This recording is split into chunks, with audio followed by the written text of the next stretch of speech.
ప్రియ దేవుని బిడ్డ, ఈరోజు వాక్యము ద్వారా నీతోనూ నాతోనూ సర్వ మానవులతోనూ ఆయన సృజించి అరచేతిలో చెక్కుకున్న బిడ్డలందరితోనూ సూటిగా తేటగా మాట్లాడబోతున్నాడు. ఈ మాటలు ఎంతో విలువైనవే, పరిశుద్ధమైనవి. ఈ మాటలు అనాలోచితన కాక నీ హృదయంలో ఉంచుకొని నీ వాక్యానుసారంగా జీవించినప్పుడు పరలోక రాజ్యానికి వారసులయ్యే మాటలు కనుక ఈ మాటలు విని విడిచిపెట్టకుండా అనేక మంది నశించిపోతున్న బిడ్డలు ఎంతోమంది ఉన్నారు. వారందరికీ షేర్ చేద్దాం, అది మన బాధ్యత. అయితే గత కొంతకాలం నుంచి పరిశుద్ధ ఆత్మదేవుడు దేవుని మందసము ఫిలిప్తీల దగ్గరికి వెళ్ళినప్పుడు ఎలా వాళ్ళ ప్రమాదాన్ని పొందుకున్నారు, ఎలాంటి వాళ్ళు ఏ విధంగా ప్రమాదాన్ని పొందుకున్నారు, ఆ తర్వాత ఆ దేవుని మందసం వాళ్ళ దగ్గర నుండి వెళ్ళాలని ఎన్ని ప్రయత్నాలు చేశారు, ఆ తర్వాత ఏం జరిగిందన్నది గత వారం పరిశుద్ధాత్మదేవుడు మాట్లాడాడు. ఈ రోజున పరిశుద్ధాత్మదేవుడు మొదటి సమూయేలు గ్రంథం 6వ అధ్యాయము ద్వారా మొదటి వచనము ద్వారా కొన్ని వచనాల ద్వారా దేవుడు మాట్లాడుతున్నాడు కనుక శ్రద్ధగా విందాం. యెహోవా మందసము 7 నెలలు ఫిలిప్తీల దేశం నుండిన తర్వాత, ఇక్కడ దేవుని మందసము ఇంకా ఎక్కడి నుంచి వెళ్ళలేదు, ఫిలిప్తీల ప్రాంతం నుంచి ఇంకా వెళ్ళలేదు. దేవుని మందసం అక్కడే 7 నెలలు ఉండిపోయింది. ఎన్ని నెలలు? 7 నెలలు ఉండిపోయింది.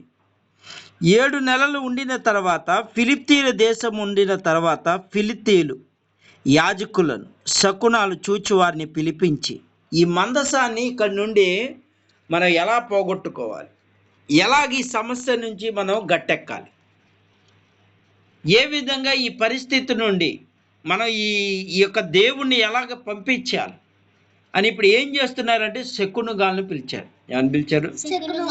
శకునుగాలను పిలిచారు. ఇంకేం ఎవరెవరిని పిలిచారు? ఫిలిప్తీల యాజకులు శకులను చూచిన వారిని పిలిచి యెహోవా మందసము ఏమి చేదుము, ఏమి చేసినా స్వస్థలము నుండి దాన్ని పంపివేయదమని తెలియజెప్పనగా. ఏం జరుగుతుందంటే తెలియజెప్పండి. ఇప్పుడు ఇలా మంత్రగాళ్ళను శకునగాళ్ళను పిలిపించి ఏమంటున్నారంటే, ఇదిగో మనకి పరిస్థితి ఏంటి, ఇప్పుడు ఈ మందసం ఇక్కడ ఉండటం వల్ల మన ప్రజలందరూ భయపడిపోతున్నారు, వ్యాధిగ్రస్తులైపోయారు, రహస్యమందు అనేకమైన గడ్డలు కలుగుతున్నాయి, తట్టుకోలేకపోతున్నాయి. ఈ మందసం మన నుండి వెళ్ళిపోవాలా? ఏం వెళ్ళిపోవాలా? దేవుని మందసాన్ని తట్టుకోలేకపోతున్నారు. ఎవరు? దేవుని ఎరగని ప్రజలు. ఎవరు వీళ్ళు? దేవుని ఎరగని ప్రజలు. వీళ్ళెవరంటే సాతాను సమూహంలో ఉన్నవాళ్ళు, సాతాను విగ్రహ ఆరాధికులు, వీళ్ళు భయంకరమైన వ్యభిచారులు. వీళ్ళు ఏం చేస్తున్నారంటే దేవుని మందసాన్ని తట్టుకోలేకపోతున్నారు, దేవుని యొక్క ప్రభావాన్ని తట్టుకోలేకపోతున్నారు. ఇప్పుడు దేవుని మందసం ఎక్కడ, ఏంటి ఈ పరిస్థితి, ఏంటి ఈ ఇబ్బందులు, ఏంటి ఈ కష్టాలు, ఏంటి ఈ నలిగిపోతున్నారు అన్నమాట. దేవుని మందసం ఉండి ఏమైపోతున్నారు? 7 నెలలు అల్లాడిపోతున్నారు. ఈ మందసం ఎలా పంపించాలి, ఈ మందసాన్ని ఎక్కడికి పంపించాలి? ముట్టుకుంటే చచ్చిపోతున్నారు, దగ్గరికి వెళ్తే నాశనం అయిపోతున్నారు. ఇంకా ఏం జరుగుతుందో చూద్దాం.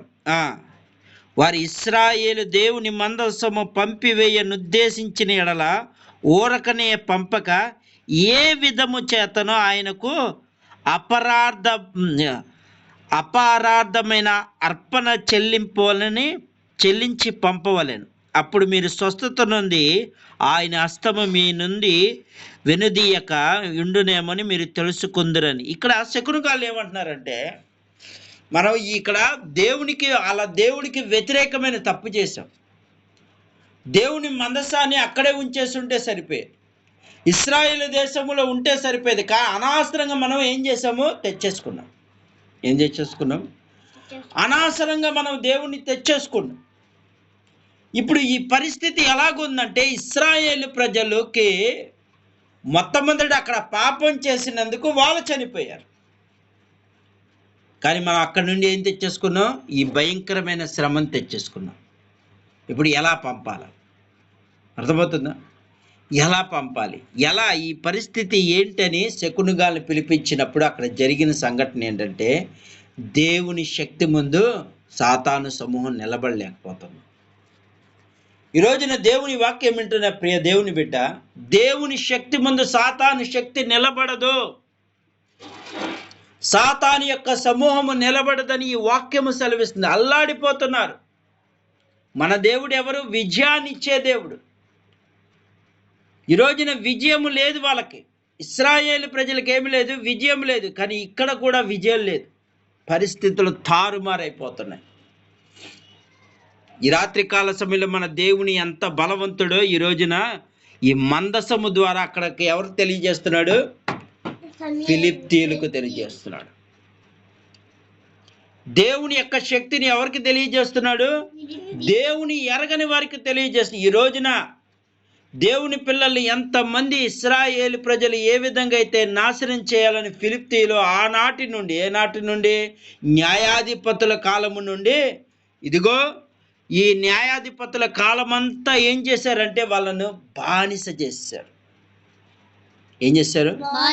బానిస చేశారు. ఆనందపడ్డారు. దేవుని పిల్లల మన కింద బానిసంగా ఉన్నారు. వాళ్ళ యొక్క పొలాలు లాక్కున్నారు. వాళ్ళకున్న పని కష్టము ఏ విధంగా అయితే ఐగుప్తు దేశంలో ఎలాంటి కష్టాలు ఏర్పరిచారో ఇలాగే ఈ ఫిలిప్తీయులు కూడా ఆనందపడ్డారు. ఆహా, చూసారా, దేవుని పిల్లలంట వీళ్ళు. దేవుని పిల్లలంట వీళ్ళు దేవుడు వీళ్ళ పట్టించుకోలేదు. అందుకే మనకు బానిసలు చేశారు. అందుకే వీళ్ళు ఏం చేశారు? నలక కొడతాం మొదలు పెట్టారు. ఏం చేశారు? కానీ దేవుడు చూస్తున్నాడని వాళ్ళే ఎరగల. మన దేవుడు చూచుచున్నా దేవుడు తన పిల్లల ఒంటి మీద చేయేస్తే ఏమన్నాడు? నా కనుగుడ్డు దేవుని యొక్క సేవకుల మీద ముట్టినా, దేవుని పిల్లల మీద చెయ్యి వేసినా ఆయన ఏం చేసినట్టు? ఆయన కనుగుడ్డు ముట్టినట్టే అన్నారు. ఈ రోజున దేవుని సేవకులైన వారైనా, దేవుని విశ్వాసులైనా మీ మీద చెయ్యి పడుతుందా? దేవుడు చూస్తూ ఊరుకోడు. ఒకప్పుడు నవ్వారు వీళ్ళు, ఒకప్పుడు ఎగతాళి చేశారు వీళ్ళు. దేవుని ఆజ్ఞ లేనిదే ఏదైనా జరిగిద్దా? జరగదు.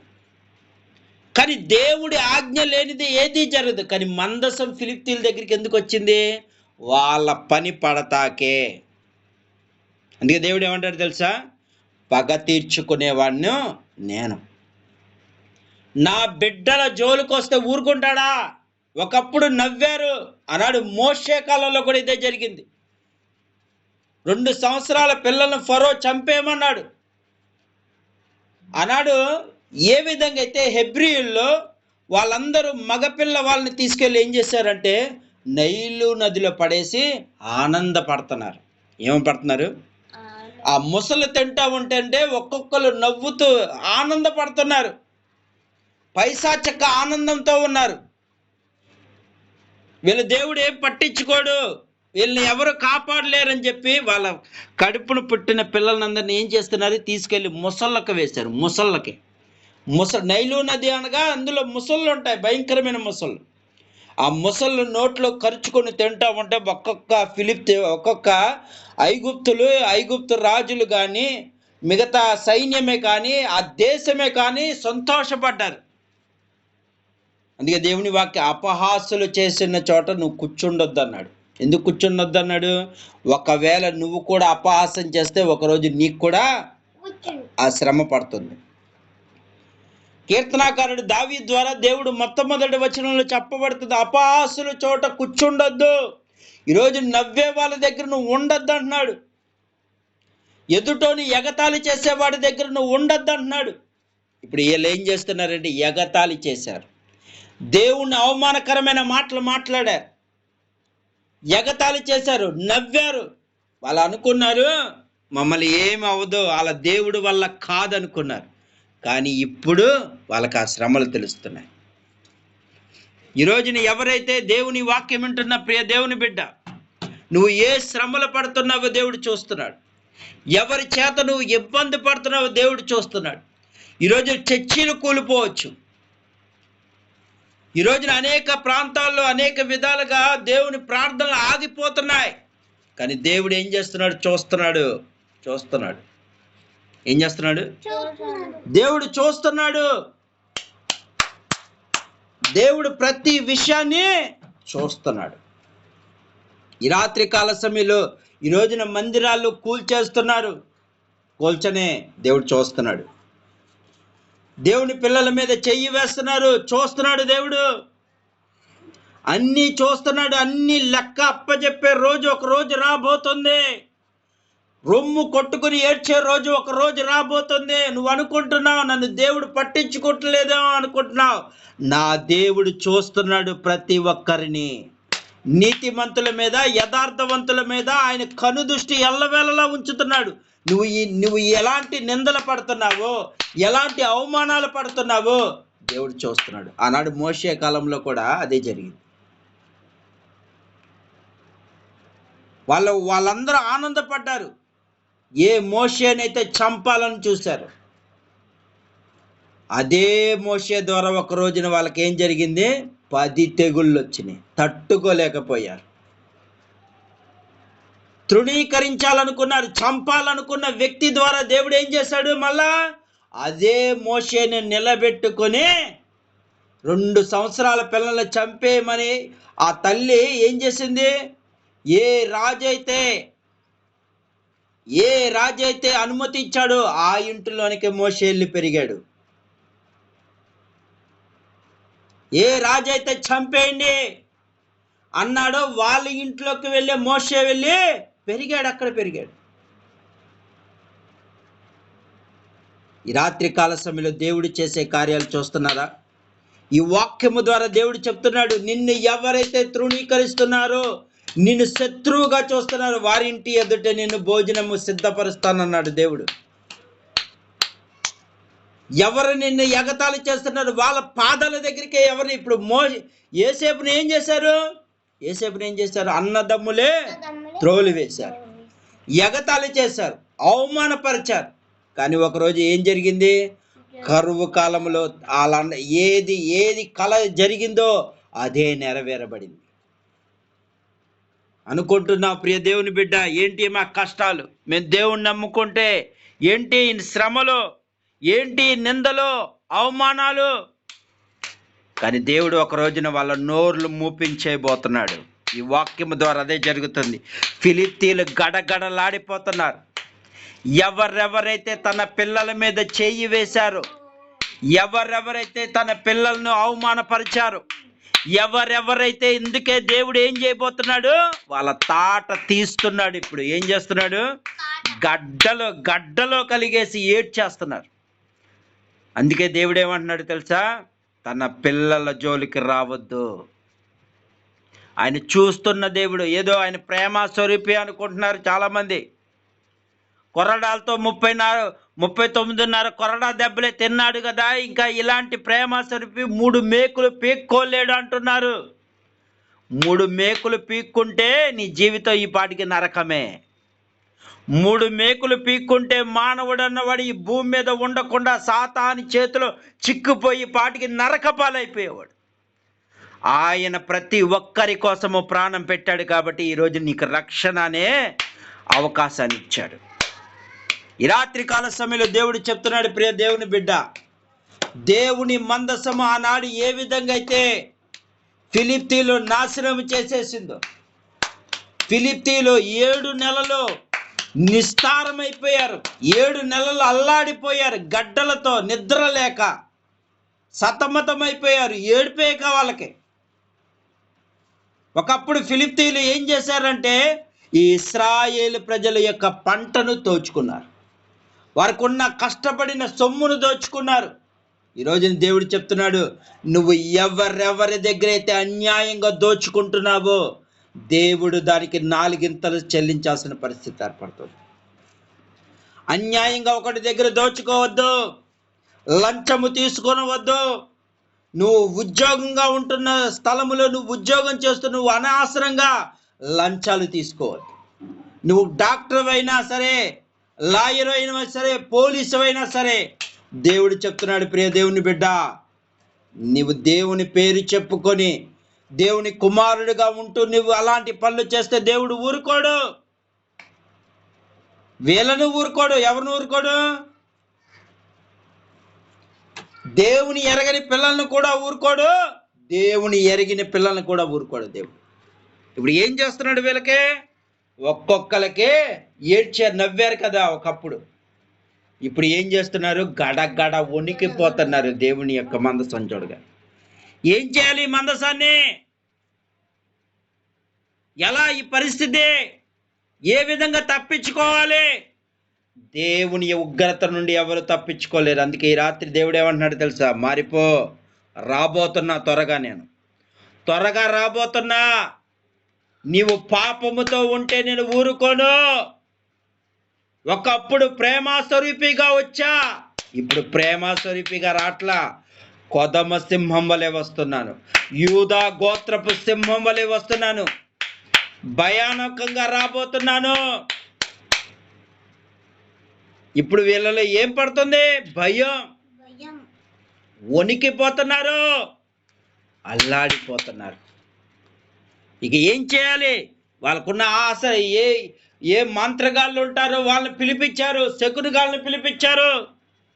ఏంటి ఇది? ఏంటి? ఎలాగా ఈ అపరాధ బలి? ఏం చేయాలి? ఇంకేమైనా బలి ఇవ్వాలా, ఇంకేమైనా ఇవ్వాలా అని అడుగుతున్నారు. అడుగుతా ఉంటే వాళ్ళు ఏం చెప్తున్నారు చూద్దాం.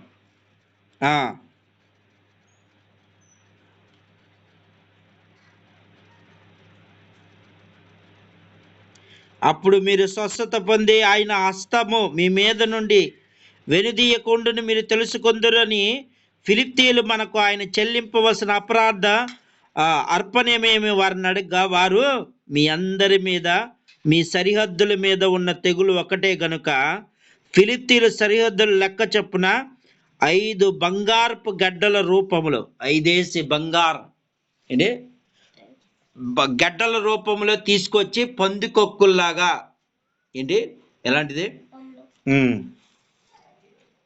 ఇక్కడ అదే ఉంటుంది చూద్దాం. కాబట్టి మీరు కలిగిన గడ్డలను భూమిని పాడు చేయి పందికొక్కుల వలె నిరూపించబడిన గడ్డలను చుంచులను వేసి పంపివేసి, మీరు ఎలాంటి వారంటే దేవుని దృష్టిలో తగ్గించుకోవాలంటున్నారు. అక్కడ మీకున్న బంగారాన్ని వాళ్ళ దగ్గర దోచుకున్నారు. ఒకప్పుడు ఇశ్రాయేలు ప్రజల దగ్గర ఇలా ఏం చేశారు? దోచుకున్నారు. ఇప్పుడు 5 వంతులు, ఎన్నేసి వంతులు? 5 వంతులు పందికొక్కులు, చుంచులను తీసుకొచ్చి ఎవరెవరైతే ఈ ఫిలిప్తీ దేశం అందరూ తీసుకొచ్చి ఏం చేయాలి? ఆ యొక్క దేని మీద పెట్టాలి? దేవుని మందసం దగ్గర పెట్టండి. ఏమంటున్నారు? దేవుని మందసం దగ్గర పెట్టండి. ఒకప్పుడు పందికొక్కుల్లాగా దోచుకున్నాం మనం. వాళ్ళకున్న ఆస్తినంతా దోచుకున్నాం, వాళ్ళ కష్టపడిందంతా దోచుకున్నాం, చుంచుల వల్ల దోచుకున్నాం. దాని పాప పరిహార్థ బలిగా మనం ఏం చేయాలంటే, చేసిన తప్పుకు ప్రాయశ్చిత్తంగా ఇప్పుడు ఎంత ఇవ్వాలి? 5 ఇంతలు ఇవ్వాలంట. ఎన్నింతలు? 5 ఇంతలు ఇవ్వాలి మనం. ఇప్పుడు ఏం చేస్తున్నారు వాళ్ళు చూద్దాం. కాబట్టి మీకు కలిగిన గడ్డలు భూమిని పాడు చేయి పందికొక్కుల వలె నిరూపించిన గడ్డలు చుంచులు వేసి పంపించి ఇశ్రాయేలు దేవునికి మహిమ చెల్లింపవలెను. ఏమన్నాడు? దేవునికి మహిమ చెల్లించాలి. మనం చేసిన తప్పులకి మనం ఇశ్రాయేలు ప్రజలు ఒకప్పుడు వాళ్ళు మన కింద బానిసత్వంగా ఉన్నప్పుడు వాళ్ళని వేధించాం. అందుకే ఇప్పుడు దేవుడు ఏం చేస్తున్నాడు? మన మీద పగ తీర్చుకుంటున్నాడు. వాళ్ళు తెలిసిపోయింది. వాళ్ళకి ఏం తెలిసిపోయింది? పగ తీర్చుకుంటున్నాడు. ఇక్కడ నుండి మనం ఆయన శాంతింప చేయాలంటే మనం చేసిన పాపాలన్నీ ఒప్పుకోవాలా. ఏం చేయాలి? ఒప్పుకోవాలి. అప్పుడు ఆయన కోపం తగ్గిద్దని అక్కడ శకునగాలతో చెప్పిస్తున్నాడు దేవుడు. ఏం చేస్తున్నాడు? మంత్రగాలతో చెప్పిస్తున్నాడు ఆ మాట. ఈ రాత్రి కాల సమయంలో దేవుడు చెప్తున్నాడు, అక్కడున్న అన్యజనులే మారటానికి ప్రయత్నం చేస్తున్నారు, కానీ దేవుని పిల్లోడు వేయండి, నువ్వెందుకు మారట్లా? భయపడిపోతున్నారు వాళ్ళు, దేవుని ఎరగని వారు వాళ్ళు. కానీ నువ్వు దేవుని ఎరుగు తెలుసు, నీవు దేవుని యొక్క శక్తి తెలుసు, అన్నీ తెలుసుకున్న నీవెందుకు భయపడతలేదు? వాళ్ళు చేసిన పాపాల బట్టి ప్రాయశ్చిత్తం చేయించాలి. దేవుడికి ఏదో ఒక నేను చేసిన తప్పులు బట్టి వాళ్ళ దగ్గర దోచుకున్న బంగారం అంతా ఇచ్చేయాలి. ఏం చేయాలి? అని వాళ్ళు చేస్తున్నారు. కానీ నువ్వు ఈ రోజున పందికొక్కుల వలె అన్యాయంగా నీవు దేవుని పిల్లోడివై ఉండి మందిరములోనే వడ్డీ వ్యాపారాలు చేస్తున్నావు. ఒకడిని పీడించుకొని తింటున్నావు. పందికొక్కుల వలె మేస్తున్నావు నువ్వు. వాళ్ళు ఎంత ప్రయాసపడతారు, నువ్వెంత ఇప్పుడు ఎంత 5 చెల్లించాలంట. 5 చెల్లించాలని వాళ్ళు నిర్ణయించుకున్నారు. దావీదు ఒక తప్పు చేసి ఎన్నింతలు చెల్లించాడు? 4 చెల్లించాల్సి వచ్చింది. కానీ వీళ్ళు ఒక మెట్టు 5 చెల్లించాలంటున్నారు. ఈ రాత్రి కాల సమయంలో దేవుడు చెప్తున్నాడు, ప్రియ దేవుని బిడ్డ, 5 చెల్లించాల్సిన పరిస్థితి ఏర్పడింది. నువ్వు అన్యాయంగా ఎవరి దగ్గర దోచుకోవద్దు. అన్యజనులే భయపడిపోతున్నారు దేవుని యొక్క ఇది చూసి. నువ్వు దేవుని మందిరంలోనే ఉంటావు, దేవుని వాక్యాన్ని వింటావు, దేవుని యొక్క సాక్షిగా ఉంటావు. కానీ నీకెందుకు ఈ యొక్క దోచుకునే స్వభావం? ఆయన అన్యాయస్తుడు కాదు, ఆయన న్యాయాధిపతిగా ఉన్న దేవుడు. ఈ రాత్రి కాల సమయంలో ఆ న్యాయాధిపతికి నువ్వు ఎలా ఉండాలి? నువ్వు న్యాయంగానే ఉండాలి తప్ప అన్యాయము చేయకూడదు. ఈ రాత్రి దేవుడు చెప్తున్నాడు, ప్రియ దేవుని బిడ్డ, ఎవరెవరైతే అన్యాయం చేస్తున్నారో ఈ రాత్రి దేవుడు ప్రార్థన చేయండి. భూమిని పాడు చేసేస్తున్నారు, దేవుని పిల్లలను పాడు చేసేస్తున్నారు, పందుకొక్కుల వలె ఉన్నారని దేవుడు చెప్తున్నాడు. అక్కడ అన్యులైనా సరే దేవుని పిల్లలైనా సరే ఇలాగే ఉన్నారంట. వాళ్ళకి ఏ విధంగా అయితే తీర్పు తీరుస్తాడో నీకు కూడా అదే తీర్పు. ఆయన సమానంగా దేన్నైనా చేశాడు, సమానంగానే చూస్తాడు అందరినీ. మంచివారినొక చెడ్డవారినొక కాదు, అందరికీ సమానమే. పాపము చేసిన ప్రతి ఒక్కడికి శిక్ష సమానమే, అదే నరకం. ఈ రాత్రి దేవుడు చెప్తున్నాడు, ప్రియ దేవుని బిడ్డ, ఆ నరకంలోకి వెళ్లకుండా ఉండాలంటే ఈ రాత్రి పశ్చాత్తాపడాలి. అయ్యా, నేను కూడా అన్యాయంగా దోచుకుంటున్నాను, ఫిలిష్తీయుల వల్ల నేను దోచుకుంటున్నాను, వాళ్ళైనా పశ్చాత్తాపడుతున్నారు, నేను ఈ రోజు కూడా నేను పశ్చాత్తాపడతలేదు. ఈ రాత్రి నాకు పశ్చాత్తాపడి వాటిని నేను ఇచ్చేయాలయ్యా. అన్యాయంగా ఒకరి దగ్గర దోచుకున్నాను, వాడికి ఇచ్చేయాలి అని ఈ రాత్రి నువ్వు నిర్ణయించుకుంటే, ఈ రాత్రి నువ్వు దేవుని చెప్పినట్టు నువ్వు నడిస్తే, ఈ రాత్రి దేవుడు నీ కుటుంబాన్ని అంచెలంచెలుగా దీవించబోతున్నాడు. ఏ తెగులు గుడారములో రానియకుండా కాపాడబోతున్నాడు. ఈ రాత్రి దేవుడు చెప్తున్న మాట నిర్లక్ష్యం చేయకండి. అన్యాయంగా ఎవరి దగ్గర దోచుకోవద్దు. ఈ రాత్రి అడగండి, అయ్యా నేను అన్యాయం చేశానయ్యా, నా తమ్ముడికి అన్యాయం చేశాను, నా బంధువుకి అన్యాయం చేశాను, నా ఇరుగు పొరుగు వారికి అన్యాయం చేశాను, పొరుగు వారిది ఏది ఆశించొద్దన్నావు, నేను పొరుగు వారిది నేను దోచుకున్నాను, ఈ రాత్రి నేను వాళ్ళకి ఇచ్చేయాలయ్యా, అట్టి మనసు నాకు దయచేయని ఏడవండి దేవుని పాదాలు పట్టుకొని. ఆకాశమైన సింహాసనము, భూమి అయిన పాదపీఠము, ఈ రాత్రి ఆ పాదాలు నీ కోసమే ఉన్నాయి. నువ్వు పశ్చాత్తాపడటానికి ఉన్నాయి కనుక దేవుని పశ్చాత్తాపడదు. దేవుని అడగని ఈ వాక్యం వింటున్న ప్రియ దేవుని పశ్చాత్తాపడి ఆయన కనికరాన్ని పొందుకుంటే రానున్న దినంలో నిన్ను పరలోక రాజ్యానికి వారసుడు చేస్తాడు. కనుక ఈ రాత్రి దేవుడు చెప్పిన మాట శ్రద్ధగా విన్నా మీరు నిర్లక్ష్యం చేయకండి, పశ్చాత్తాపడండి, దేవుని మొరపెట్టండి. అయ్యా ఇక నుండి మేము అన్యాయం చేయమయ్యా, మొరపెట్టండి. ఈ కొద్ది మాటలు దేవుడు దీవించింది.